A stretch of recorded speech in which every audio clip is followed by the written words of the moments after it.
I had no intention of writing, and I'll talk about the memoir, just the memoir part a little bit later. But I had no intention of writing a book about him.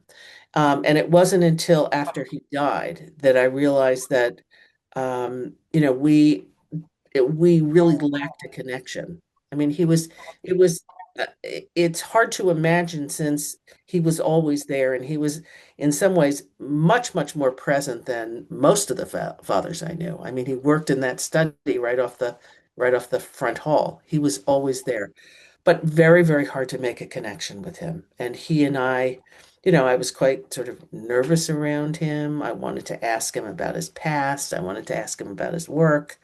And I could not have those conversations with him. And I always felt that he sort of sensed me trying to figure stuff out about him and would pull back.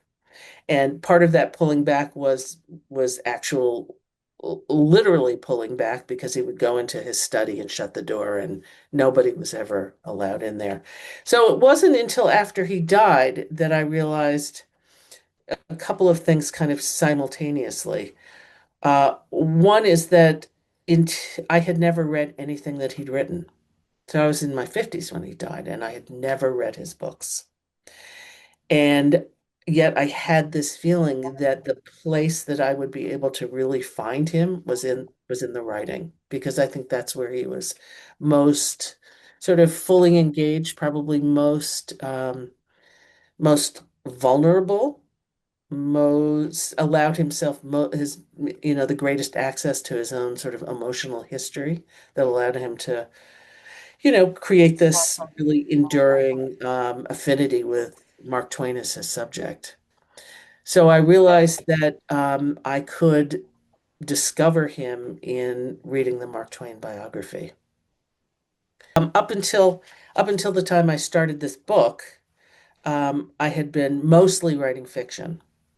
And at the same time, I sort of realized that I could find him in this book. I had written the last story I'd written was called The Biographer. And it was about more or less my father, although I would never have said that on the page because it was a piece of fiction.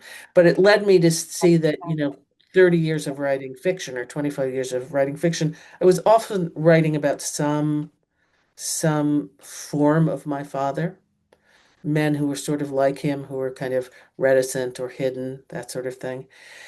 And so I think I just got to a point where I thought, fiction is not really doing it for me now. It's not making sense of the things that I want to make sense of. And my father's story is the story that I've always wanted to tell.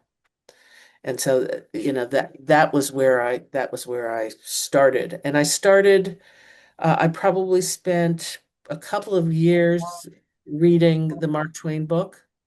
I mean, obviously, it didn't take me 2 years to read it, but I read it over and over and over again, um, and trying in a way to move from the time when I was a child, when I thought that he and Mark Twain were somehow related. I knew they weren't related by blood, but I thought they were related by some, divine ordinance that said, you can't write a biography of somebody unless someone over here has said you can, because you two are somehow deeply connected.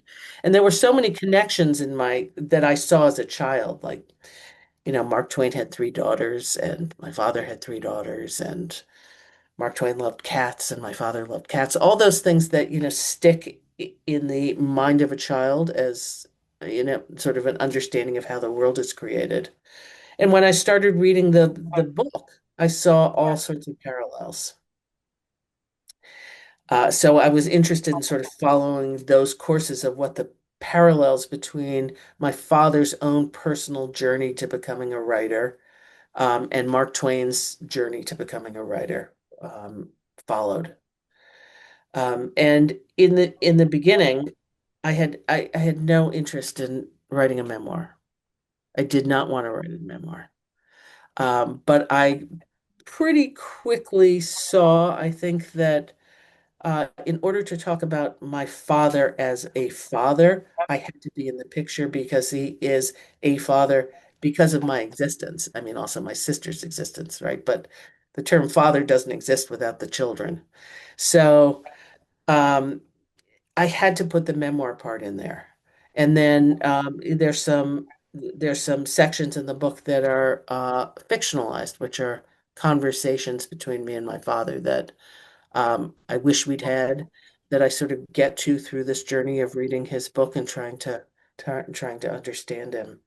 So in terms of how long this took me, I would say I probably wrote for 5 or 6 years.